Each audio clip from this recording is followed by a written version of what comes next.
Dear students, आज के इस वीडियो में हम class 8 chapter number 10 reaching the age of adolescence के बारे में जानेंगे। तो चलिए स्टार्ट करते हैं। सबसे पहले हमारे पास आएगी definition adolescence and puberty. Chapter 9 में हमने रिप्रोडक्टिव पार्ट्स के बारे में पढ़ा, उसी से रिलेटेड है ये। एडोलेसेंस को अगर हम डिफ़ाइन करें, मतलब लाइफ की एक स्टेज है जो कि चाइल्डहुड और एडल्टहुड के बीच में आती है। अब चाइल्डहुड एज रहती है अप टू 10 ईयर्स तक, और एडल्टहुड आपको पता है 18 to 19 ईयर के बाद वाले लोगों को हम एडल्टहुड में बोलते हैं। तो जो एज ग्रुप है बिटवीन चाइल्डहुड एंड एडल्टहुड, वो जो एज ग्रुप है that is called age adolescence.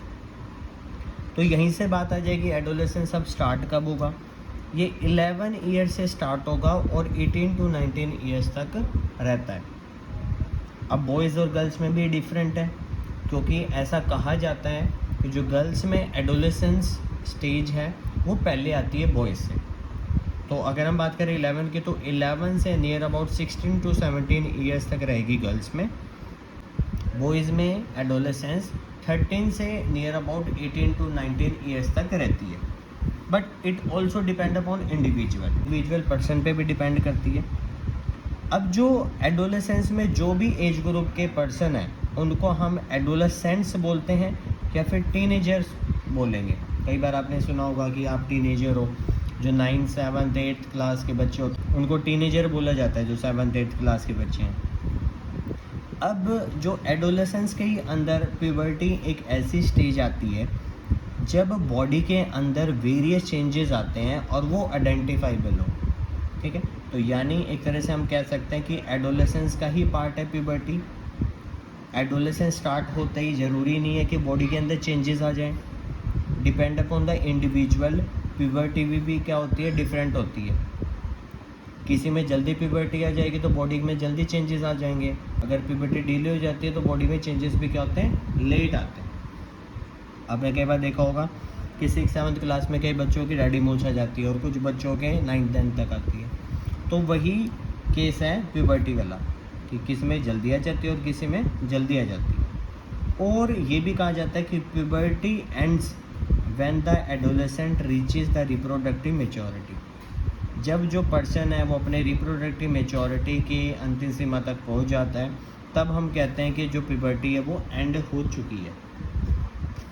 अब बात करते हैं सबसे पहले जो चेंजेस आते हैं प्यूबर्टी के दौरान, और जो मेजर चेंज है that occur is the increase in the height. अगर हम एज सच देखें तो this is the age group, ये परसेंट इंक्रीज ऑफ हाइट है। अगर हम बॉयज़ और गर्ल्स की इंक्रीज इन द हाइट का एक डाटा देखें, परसेंटेज देखें, तो यहाँ से पता चलेगा कि 8th एज तक 77% तक की ग्रोथ हो चुकी होती है, और इसके बाद रैपिड ग्रोथ आती है। यानी जो गर्ल्स में प्यूबर्टी जल्दी आती है, इसका मतलब क्या होगा, तो इंक्रीज इन द हाइट भी उनमें जल्दी होगी।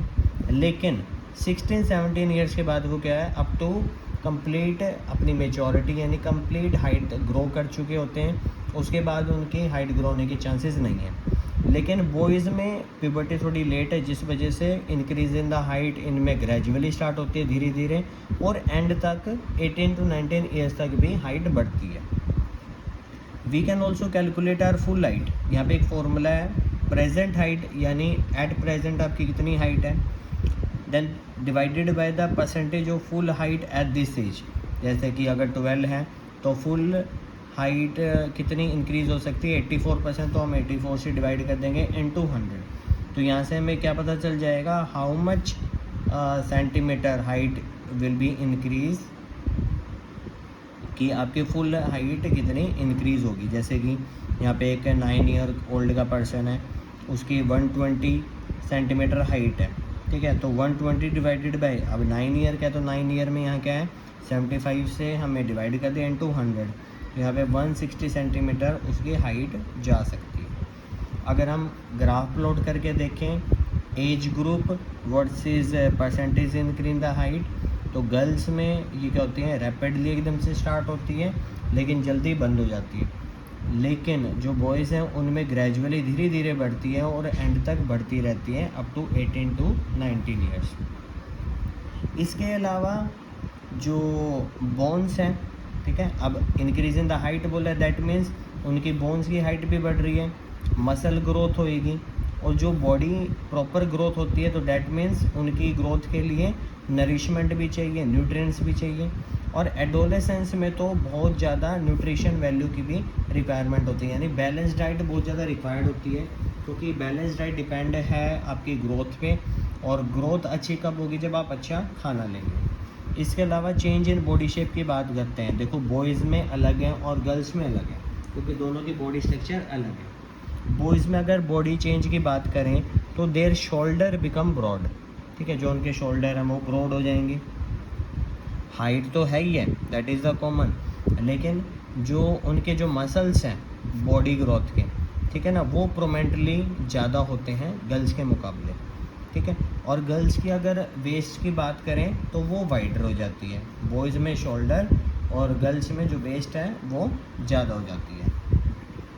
वॉइस चेंज की बात करते हैं। देखो वॉइस चेंज किस चीज़ पे रिलेटेड है, वॉइस बॉक्स पे, ठीक है। वॉइस बॉक्स प्रेजेंट होता है हमारी नेक में, जिसको हम लारिंक्स भी बोलते हैं। अब होता है क्या है, प्यूबर्टी के टाइम पे गर्ल्स के अंदर तो वॉइस बॉक्स का साइज़ डिक्रीज़ हो जाता है, छोटा हो जाता है, जिस वजह से उनकी जो वॉइस है या साउंड है वो हाई पिच हो जाती है। और हाई पिच क्या होती है, शिल होती है, पैनी आवाज़ होती है। लेकिन अगर हम वॉइस बॉक्स का कंपैरिजन करें तो वॉइस बॉक्स काफ़ी बड़ा हो जाता है, जिस वजह से उनमें लो पिच साउंड हो जाती है। लो पिच यानी हैवी बेस, ठीक है, काफ़ी भारी आवाज़ हो जाती है। अब यहाँ पे एडम्स एप्पल है, देखो वॉइस बॉक्स बढ़ रहा है, दैट मीन्स उसका साइज़ इंक्रीज़ किया, और वो नेक से एक तरह से प्रोट्रूडिंग पार्ट दिखाना शुरू हो जाता है। प्रोट्रूडिंग का मतलब ऐसे उभरा हुआ पार्ट जो दिखता है, due to the increase in the voice box that occurs in the male, ठीक है। और इसी वजह से जो उनकी पिच है वो हो जाती है लो, काफ़ी हैवी आवाज़ हो जाती है उनकी। Then the next thing is increase activity of sweat and sebaceous glands, ठीक है। अब देखो इस उम्र में प्यूबर्टी में स्वेट और सेबासियस ग्लैंड, जिसको हम कहते हैं ऑयल ग्लैंड्स, वो काफ़ी ज़्यादा इंक्रीज हो जाते हैं। अगर हम ग्लैंड्स की बात करें तो दो टाइप के ग्लैंड्स होते हैं, एक्सोक्राइन, एक endocrine. Endocrine are those glands which release the hormone directly in the blood stream, यानी उनके पास कोई डक्ट नहीं होती, वो डायरेक्टली ब्लड स्ट्रीम में हार्मोन रिलीज करते हैं। एक्सोक्राइन ग्लैंड्स को हम विद डक्ट ग्लैंड्स बोलते हैं, ठीक है। अब इनका होगा क्या, देखो जैसे ही ऑयल और स्वेट ग्लैंड रिलीज होते हैं, इंक्रीज होते हैं, इस वजह से क्या होता है, फेस पे पिंपल्स होने के चांसेस बढ़ जाते हैं। अब बात करते हैं डेवलपमेंट ऑफ सेक्स ऑर्गन। देखो अभी सेक्स ऑर्गन के बारे में आपने चैप्टर नंबर 9 के बारे में पढ़ा है, मेल रिप्रोडक्टिव पार्ट और फीमेल रिप्रोडक्टिव पार्ट। आपको पता है प्यूबर्टी के टाइम पे जो टेस्टिस और पेनिस का साइज़ है वो इंक्रीज़ हो जाता है, सेक्सुअली डेवलपमेंट हो जाती है, जिस वजह से क्या होगा, जो टेस्टिस हैं वो स्पर्म प्रोड्यूस करना स्टार्ट कर देते हैं। ऑन दी अदर हैंड जो ओवरीज हैं उनके अंदर भी क्या होती है, ग्रोथ होनी शुरू हो जाती है, जिस वजह से वो भी एग्स प्रोड्यूस करना स्टार्ट कर देते हैं। इसके बाद देखते हैं mental, intellectual and maturity, emotional maturity, ये भी एनहांस होती है। अगर हम बचपन की बात करें, हमें इंटेलेक्चुअल पावर नहीं होती, मेंटल एबिलिटी भी नहीं होती, इमोशनली हम उतना स्ट्रॉन्ग नहीं होते, जो हमारी ब्रेन की सोचने समझने की क्षमता है ना, वो काफ़ी डेवलप हो जाती है, जिस वजह से अगर आप कोई चीज़ याद करने की कोशिश करेंगे तो ज़्यादा अच्छे से याद हो पाएगी। गुड लर्नर, आप स्किल्स काफ़ी अच्छी सीख सकते हैं, सेल्फ कॉन्शियस हो जाएंगे, इंटेलेक्चुअल डेवलपमेंट होती है, और इमोशनल भी आप क्या हो जाएंगे, स्ट्रॉन्ग हो जाएंगे, इमोशंस भी आ जाते हैं, ठीक है। लेकिन बचपन में इतने इमोशंस नहीं होते, लेकिन इस एज ग्रुप में चिड़चिड़ापन और दूसरे अपोजिट सेक्स में अट्रैक्शन, ऐसे जो फैक्टर्स हैं वो काफ़ी ज़्यादा शो होते हैं, and they are very common, ठीक है, क्योंकि ये हार्मोन्स की वजह से होते हैं, तो कोई ज़बरदस्ती तो करता नहीं है, हार्मोन्स की वजह से दीज आर वेरी कॉमन, तो इसमें शाय या शर्माने की ज़रूरत नहीं है। अब बात करते हैं सेकेंडरी सेक्सुअल कैरेक्टर्स। अब देखो ओवरीज एंड टेस्टिस, आपको पता है वो गैमेट फॉर्मेशन करते हैं, टेस्टिस स्पर्म प्रोड्यूस करती हैं, ओवरीज ओवा प्रोड्यूस करती हैं। और गर्ल्स में आपको पता है कुछ नोटिसेबल चेंज होते हैं, जैसे कि जो ब्रेस्ट है वो ग्रो होनी शुरू हो जाती है। बॉयज़ की अगर बात करें तो फेशियल हेयर ग्रो होना जाता है। फेशियल यानी जो फेस पे हैं, जैसे मुस्टैचीज है, बियर्ड है, वो ग्रो होनी स्टार्ट हो जाती है। ठीक है। अब जो सेकेंडरी सेक्सुअल करेक्टर्स है ना, इसकी डेफिनेशन क्या होगी? ये बेटा ऐसे करेक्टर्स हैं जो कि एक मेल को फीमेल से अलग बनाते हैं, यानी कुछ ऐसी विशेषताएं जिससे देखते ही पता चल जाए कि हाँ ये लड़का है, ये लड़की। क्योंकि गर्ल्स में बियर्ड और मुस्टैचीज नहीं आती, और जो बॉयज़ हैं उनके ब्रेस्ट नहीं होती, ऐसे डेवलप्ड नहीं होती एज सच जैसे गर्ल्स में होती है। तो इस वजह से उनकी बॉडी स्ट्रक्चर अलग अलग हैं, जिस वजह से जो करेक्टर्स हैं वो देखते ही बता पाएंगे कि हाँ ये बॉय है, ये गर्ल है। इसके अलावा बॉयज़ में चेस्ट पे उनके हेयर्स ग्रो हो जाते हैं। In both boys and girls जो कॉमन है वो है हेयर ग्रोथ अंडर आर्म्स। ठीक है। और the region above thighs and pubic region, जो रिप्रोडक्टिव पार्ट्स, जो रिप्रोडक्टिव ऑर्गन्स हैं उनके आसपास क्या हो जाते हैं, हेयर ग्रो होंगे near about the penis and vagina is all. ठीक है। और इसके अलावा अंडर आर्म्स में भी हेयर ग्रोथ होने शुरू हो जाते हैं, चेस्ट पे भी हेयर ग्रो होने शुरू होंगे बॉयज़ के। अब ये जो जितने सारे चेंजेस आ रहे हैं ना एडोलेसेंस में, उनका रीज़न क्या है? They are controlled by the hormones only. तो हम हॉर्मोन्स को कैसे डिफाइन कर सकते हैं? Hormones are the chemical substances those are secreted by endocrine glands. ठीक है। एक्सोक्राइन से भी हो सकते हैं, लेकिन यहाँ हम एंडोक्राइंस की बात कर रहे हैं, क्योंकि जनरली जो टेस्टिस हैं, ओवरीज हैं, वो क्या है? एंडोक्राइन ग्लैंड्स हैं। मेल हार्मोन की बात करें, उसका नाम है टेस्टोस्टेरोन। देखो स्पेलिंग थोड़ी सी डिफ़िकल्ट हो सकती है, तो आप लिख के प्रैक्टिस करें इसको। टेस्टोस्टेरोन मेल हार्मोन होता है, जो कि कौन रिलीज़ करता है? टेस्टिस। और कब रिलीज़ करेगा? प्यूबर्टी। टेस्टोस्टेरोन टेस्टे रिलीज़ करता है प्यूबर्टी के टाइम पे, ये हार्मोन है। ठीक है। और इसी की वजह से बॉडी में इतने ज़्यादा चेंजेस आते हैं बॉयज़ के, जैसे कि facial here is one of the example. ठीक है। ऐसे ही प्यूबर्टी की अगर बात करें, गर्ल्स में जो ओवरीज है काफ़ी डेवलप हो जाती हैं, जिस वजह से जो फीमेल सेक्स हार्मोन जैसे कि जिसका नाम है एस्ट्रोजन, वो रिलीज़ होता है। अब इसकी वजह से ही जो ब्रेस्ट है वो डेवलप हो जाती है, जो मिल्क प्रोड्यूसिंग ग्लैंड है वो भी डेवलप होना शुरू हो जाता है गर्ल्स में। अब देखो, the production of this hormone is under the control of the another hormone that is the pituitary gland. Pituitary gland को हम मास्टर ग्लैंड भी कहते हैं, क्योंकि ये सभी ग्लैंड्स के जो स्क्रीशन है हार्मोन का, उसको कंट्रोल करता है। अगर पिट्यूटरी ग्लैंड ही हार्मोन रिलीज़ ना करे सही टाइम पे, तो बाकी अदर ग्लैंड्स भी सही समय पर हार्मोन्स नहीं रिलीज़ कर सकते। Role of hormones in the initiative reproductive functions. अब देखो, एक बार जब एंडोक्राइन ग्लैंड रिलीज़ कर देंगे अपने पर्टिकुलर हार्मोन ब्लड स्ट्रीम में, तो वो अपने टारगेट बॉडी पार्ट में जाएगा, जिसको बोलेगा टारगेट साइट। ठीक है। यानी एक बार हार्मोन रिलीज़ हो गया ब्लड में, उसके बाद उसको कहीं भी कोई स्पेसिफिक बॉडी ऑर्गन में जाना है, तो उसको हम क्या बोलेंगे? उस स्पेसिफिक जगह को target site. Target site respond to the hormone, वो हार्मोन को रिस्पॉन्ड करेगी। There are many endocrine glands या ductless gland in our body, जिसके बारे में हम अभी पढ़ेंगे। टेस्टिस एंड ओवरीज ये सिक्रेट करते हैं सेक्स हार्मोन।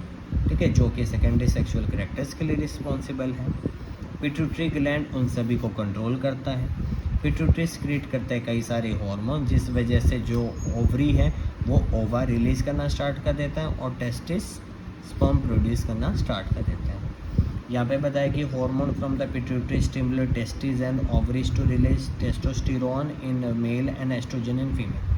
पिट्यूटरी ग्लैंड जब हार्मोन रिलीज़ करेगा तो टेस्टिस टेस्टोस्टेरोन रिलीज करना शुरू कर देंगे, और जो ओवरीज है वो एस्ट्रोजन रिलीज़ करना स्टार्ट कर देंगे। Release in the blood stream and reaches to the target site, वो ब्लड स्ट्रीम में रिलीज़ करेंगे क्योंकि वो डक्टलेस ग्लैंड है, और वो टारगेट साइट तक पहुंच जाएगा। इसके बाद वो स्टिमुलेट करता है चेंजेस, जो भी चेंजेस आने हैं प्यूबर्टी में वो उनको ऑनगोइंग करेगा, वो उनको चेंज करेगा। Puberty makes the beginning of the reproductive period when one become capable of reproduction.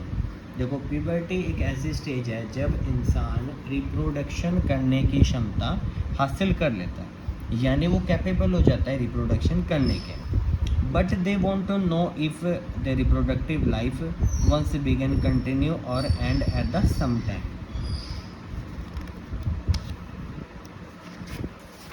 अब देखो reproductive phase in life in the humans की बात करते हैं। एडोलेसेंस में रिप्रोडक्शन के कैपेबल हो जाते हैं, टेस्टिस और ओवरीज गैमेट प्रोड्यूस करना शुरू कर देते हैं, मैच्योरेशन की कैपेसिटी बढ़ जाती है, जो गैमेट्स हैं वो लंबे समय तक नहीं रहते। ठीक है, अब फीमेल्स की बात करें तो रिप्रोडक्टिव फेज़ है ना प्यूबर्टी की, वो 10 to 12 ईयर्स में स्टार्ट हो जाती है, लेकिन वो ख़त्म हो जाती है 45 to 50 ईयर्स तक। जो ओवा है ना मैच्योर जो होते हैं, ठीक है, वो प्यूबर्टी के टाइम रिलीज़ होते हैं। वन ओवा मैच्योर होता है, वो हर 28 से 30 दिन में ओवरी के द्वारा रिलीज़ किया जाता है। अगर वो फर्टिलाइज हो जाते हैं, डेवलप होके ग्रो करना स्टार्ट कर देता है, जिसको हम बोलते हैं कि द लेडी इज़ प्रेग्नेंट। ठीक है, लेकिन क्या होगा जब फर्टिलाइजेशन ना हो? देखो बेटा, अगर फर्टिलाइजेशन ना होगा तो उस एग का कोई काम नहीं है और वो हमेशा जिंदा तो रह नहीं सकता। तो जो थिकनिंग वॉल हुई थी यूट्रस की, अब वो ब्लड वेसल से तो घिरी हुई है, क्योंकि काफ़ी सारी ब्लड कैपिलरीज हैं, वो क्या हो जाती है, ब्रेक डाउन हो जाती है, क्योंकि उस टाइम पे हार्मोन रिलीज़ होता है एक, जिसकी वजह से क्या होती है, जो वॉल है वो शेड ऑफ हो जाती है, यानी टूट जाती हैं, जिस वजह से ब्लड कैपिलरी से वेस्ट ब्लड निकलता है। उसी वेस्ट ब्लड में जो अनफर्टिलाइज रह गया है वो भी फीमेल की बॉडी से बाहर निकल जाता है। इसी जो प्रोसेस को हम क्या बोलते हैं, मेंस्ट्रुएशन। तो menstruation is basically the removal of unfertilised egg from the female body via bleeding. ठीक है, इसको बोलते हैं मेंस्ट्रुएशन, या पीरियड्स भी बोला जाता है। अब मेंस्ट्रुएशन जो होता है ना, वो एवरी 28 to 30 डेज में होता है, और ये हर मंथ होता ही होता है। जस्ट प्यूबर्टी में स्टार्ट होता है और till the end of the puberty की चलता रहता है। जो फर्स्ट मेंस्ट्रुएशन साइकिल होती है ना प्यूबर्टी के टाइम पे, उसको बोलते हैं मेनार्क। मेंस्ट्रुएशन स्टार्ट होती है तो उसे मेनार्क बोलते हैं, लेकिन जब मेंस्ट्रुएशन साइकिल स्टॉप होती है तो उसको क्या बोला जाता है, मेनोपॉज। जो मेंस्ट्रुएशन साइकिल है वो भी है ना इर्रेगुलर है, ऐसा नहीं है कि टाइम टू टाइम हमने बोला कि 28 से 30 दिन में तो रिपीट होगी। कई बार वो इंटरनल फैक्टर्स की वजह से क्या हो जाता है, डिले भी हो जाती है। मेंस्ट्रुएशन साइकिल को ही हार्मोन्स कंट्रोल करते हैं। जो साइकिल है उसमें मैच्योरेशन होता है एग का, एग प्रॉपर मैच्योर होता है, वो रिलीज़ होता है, जो यूरिटिन वॉल होती हैं उस पर अटैच हो जाते हैं। डाउन कब हो जाता है, जब प्रेगनेंसी अकर ना हो, फर्टिलाइजेशन ना हो। In case of egg is fertilize, उसको पता है कि फ्यूज़न होगा, फर्टिलाइजेशन होगा, जिस वजह से जाइगोट बनेगा। जाइगोट के बाद वो एम्ब्रियो बनता है, फिर वो डेवलपमेंट होती है बेबी की इनसाइड द यूट्रस। अब बात करते हैं नेक्स्ट टॉपिक, काफ़ी इंपॉर्टेंट है, how the sex of a child और अ बेबी डिटरमाइन। अपने क्लास 8 चैप्टर नंबर 8 में क्रोमोसोम्स के बारे में पढ़ा है। अब होता क्या है, the thread like structure that is found inside the nucleus of the cell, वो होते हैं क्रोमोसोम्स। क्रोमोसोम्स जीन्स कैरी करते हैं और जीन्स डीएनए कैरी करता है, और डीएनए हेरिडिटी करैक्टर्स कैरी करता है। वो ऐसे करैक्टर्स होते हैं जो हमें अपने पेरेंट्स से मिलते हैं। ठीक है, अब होता क्या है, 46 क्रोमोसोम्स होते हैं टोटल, यानी 23 पेयर, जिनमें से जो 2 क्रोमोसोम्स है ना वो सेक्स डिटरमाइन करता है। अब होता है क्या है, गर्ल्स में अगर हम सेक्स क्रोमोसोम्स की बात करें तो गर्ल्स में सेक्स क्रोमोसोम होते हैं दोनों XX। 46 में से जो 2 सेक्स क्रोमोसोम हैं वो XX हैं, और मेल्स में कौन से हैं, XY। अब देखो होगा क्या, जो स्पर्म है उसके बाद या तो X है या तो Y है। ठीक है, और गर्ल्स के बाद तो दोनों XX क्रोमोसोम है। क्या होगा जब स्पर्म का X क्रोमोसोम ओवा के या फिर एग के X क्रोमोसोम्स के साथ कंबाइन कर दे, तो जो फर्टिलाइजेशन होगा, जाइगोट बनेगा, तो जाइगोट के पास कौन सा क्रोमोसोम आ गया, XX। तो XX आने की वजह से जो फीमेल चाइल्ड का क्या होता है, बोर्न होता है। ठीक है, ऐसे ही अगर हम स्पर्म की बात करें, अगर उसमें Y क्रोमोसोम है और वो कंबाइन कर लेता है गर्ल्स के X क्रोमोसोम के साथ, तो जो चाइल्ड है उसके पास कौन सा क्रोमोसोम आएगा, XY। तो जिससे पता चलता है कि वो क्या होगा, वो बेबी बॉय होगा। काफ़ी इम्पोर्टेंट है ये टॉपिक और कई बार इससे डायरेक्टली क्वेश्चन आता ही आता है। ये जाइगोट के क्रोमोसोम्स हैं जो कि फ्यूज़न के बाद बनते हैं। XX से गर्ल पैदा होती हैं और XY से बॉय। जो सेक्स क्रोमोसोम है of the father it will determine the sex of the unborn baby, ठीक है। लेकिन पहले क्या बिलीव किया जाता था कि मदर है वो रिस्पॉन्सिबल है, लेकिन ये क्या है, सरासर गलत है, जिसको टोटली अनजस्टिफाइड माना गया। इसके अलावा हम ऐसे हार्मोन्स की बात करते हैं जो कि हमारे अदर एंडोक्राइन ग्लैंड से रिलीज़ होते हैं। सबसे पहला एंडोक्राइन ग्लैंड आता है पिट्यूटरी ग्लैंड, जो कि मास्टर ग्लैंड है और ये ग्रोथ हार्मोन रिलीज़ करता है और इसी के कंट्रोल में है बाकी सभी ग्लैंड्स। ये सही टाइम पे हार्मोन रिलीज़ करता है तो बाकी सब भी रिलीज़ करेंगे और बॉडी की ग्रोथ अच्छी होती है। थायराइड ग्लैंड नेक में प्रेजेंट है और ये थायरोक्सिन हार्मोन रिलीज़ करता है जो कि सॉल्ट लेवल को मेंटेन रखता है हमारे ब्लड में। इसके अलावा है एड्रेनल ग्लैंड जो कि एड्रेलिन हार्मोन रिलीज़ करता है। एड्रेलिन हार्मोन वो स्ट्रेस हार्मोन है जो एंगर के टाइम पे प्रोड्यूस होता है। पेनक्रियाज आपको पता है डाइजेस्टिव सिस्टम का पार्ट है, ये भी एंडोक्राइन इंसुलिन रिलीज़ करता है, ब्लड में शुगर लेवल मेंटेन करता है और पेनक्रियाटिक अमाइलेज प्रोड्यूस करता है जिससे कि जो बॉडी के जो फूड के न्यूट्रिएंट्स हैं वो भी डाइजेस्ट होते हैं। आपको पता है फीमेल में ओवरी पाई जाएगी जो कि एस्ट्रोजन रिलीज़ करता है। मेल्स में टेस्टिस मिलेगी जो कि टेस्टोस्टेरोन नाम का हार्मोन रिलीज़ करता है। ये सारे हार्मोन्स के बारे में मैंने आपको अच्छे से बता दिया।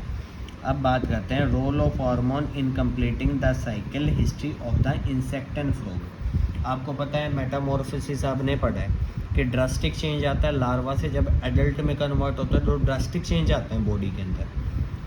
अगर हम एग्जांपल लें फ्रॉग की, आपको पता है टेडपोल के पास गिल्स होते हैं लेकिन फ्रॉग उसके पास तो गिल्स होते नहीं है, उसके पास तो लंग्स होता है या वो स्किन से ब्रीथ करता है जब वो पानी में होता है। तो जो थायरोक्सिन हार्मोन है ना, थायराइड ग्लैंड जो रिलीज़ करता है उसी की वजह से उसके अंदर लंग्स डेवलप होते हैं। टेडपोल है ना वो ग्रो करते हैं, sufficient amount of iodine requirement होता है। The tadpole can not become adult, अगर उनमें सफिशिएंट अमाउंट का आयोडीन नहीं प्रेजेंट है ना तो वो एडल्ट बन ही नहीं सकते। देखो रिप्रोडक्टिव हेल्थ में क्या, फिजिकल और मेंटल वेल बींग यानी फिजिकली और मेंटली अच्छे तरीके से मेंटेन रहना, वही हमारे पास क्या होता है इंडिविजुअल हेल्थ पे काफ़ी डिपेंड करता है या फिर उसको अफेक्ट करता है।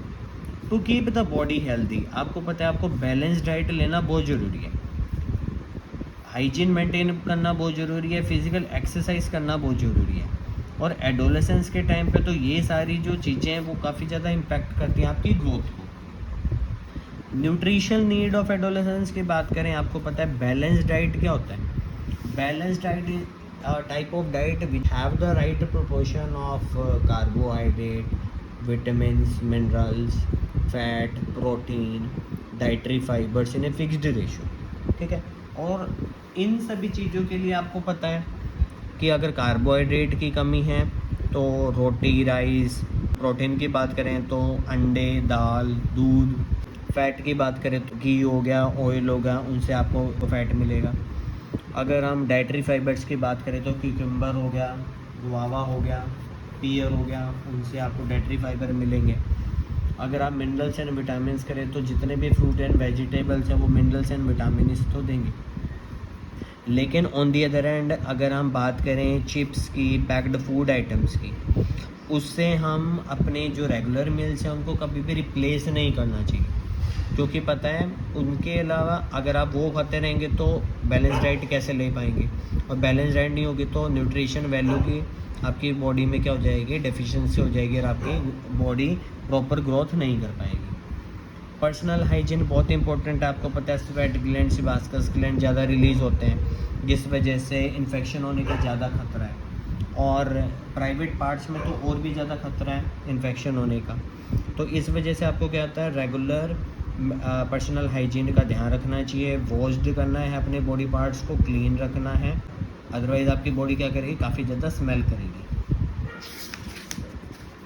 इसके अलावा बैक्टीरियल इन्फेक्शन तो वन ऑफ द रीज़न, और मेंस्ट्रुएशन के टाइम पे भी काफ़ी ज़्यादा चांसेस हैं इन्फेक्शन होने के, तो उस चीज़ पे आपको ध्यान देना चाहिए कि आपकी जो हाइजीन है वो प्रॉपर मेंटेन है। फिज़िकल एक्सरसाइज होना बहुत ज़रूरी है, बॉयज़ एंड गर्ल्स दोनों के लिए। वॉकिंग, एक्सरसाइज, आउटडोर गेम्स बहुत ज़्यादा ज़रूरी है। एक और मिथ था, मेंस्ट्रुएशन के टाइम पे गर्ल्स को किचन या फिर टेम्पल्स में अलाउ नहीं किया जाता था। ये भी काफ़ी ज़्यादा मतलब ट्रेंडिंग था, और ये अब भी काफ़ी ज़्यादा फॉलो किया जाता है। कई बार एडोलेसेंस में लोग काफ़ी ज़्यादा एक्टिव हो जाते हैं and they start taking drugs. जो ड्रग्स है ना वो एडिक्टिव है, ठीक है। इससे आपकी जो हेल्थ है और हैप्पीनेस है दोनों इम्पैक्ट होते हैं। बॉडी तो ख़राब होती है, और साथ में क्या होती हैं जो आपके रिलेटिव हैं और आपके जो फैमिली मेम्बर्स हैं दे ऑल्सो सफ़र। अब ड्रग्स भी कई टाइप के किए जाते हैं। मान लो कोई इंजेक्शन से किया जाता है, तो जो सेम इंजेक्शन है वो कई लोगों द्वारा शेयर किया जाता है, जिस वजह से जो कम्युनिकेबल डिसीज़ हैं और जो सेक्सुअली ट्रांसमिशन डिसीज़ हैं जैसे कि एड्स, साइफिल, गोनोरिया, ऐसे डिसीज़ होने का बहुत ज़्यादा खतरा बढ़ जाता है। जो डिसीज़ हैं वो बच्चे को भी हो सकती हैं। अगर कोई इन्फेक्टेड मदर अपने बच्चों को मिल्क पिला रही है तो उसको भी वो बीमारी हो सकती है। इंडियन गवर्नमेंट के अकॉर्डिंग जो लीगल एज है मैरिज करने की, गर्ल्स के लिए वो है 18 ईयर्स और बॉयज़ के लिए वो है 21 ईयर्स। अगर कोई पर्सन इन एज ग्रुप से पहले शादी करता है तो वो इलीगल माना जाएगा, उसके अगेंस्ट स्ट्रिक्टली एक्शन लिया जा सकता है। अगर कोई टीनेजर में अगर प्रेग्नेंट होती हैं तो उस टाइम पे मेंटली, फिज़िकली एंड सोशली काफ़ी ज़्यादा इम्पेक्ट पड़ता है दोनों के लाइफ में। इसमें मदर और चाइल्ड दोनों के मरने के चांसेस बढ़ जाते हैं, तो दोनों की जान को खतरा है। और एक और चीज़, अगर वो अर्ली प्रेग्नेंट हो जाते हैं जिस वजह से उनको एम्प्लॉयमेंट की अपॉर्चुनिटी नहीं मिल पाती, ठीक है। जो यंग वुमेन है वो मेंटली इस चीज़ को सफ़र करते हैं, तो इस वजह से एडोलेसेंस प्रेगनेंसी को प्रिवेंट करने के लिए गवर्नमेंट ने एज ग्रुप डिसाइड किया कि इसके बाद ही आप लीगली मैरिज कर सकते हैं। फिज़िकली, सोशली, मेंटली ये मदर के लिए, चाइल्ड के लिए और पूरी फैमिली के लिए ज़रूरी है। सो स्टूडेंट्स, आई होप आपको ये चैप्टर अच्छे से समझ आ गया होगा। इससे रिलेटेड कोई भी डाउट है तो आप कमेंट बॉक्स में पूछ सकते हैं। Thank you so much for watching this video.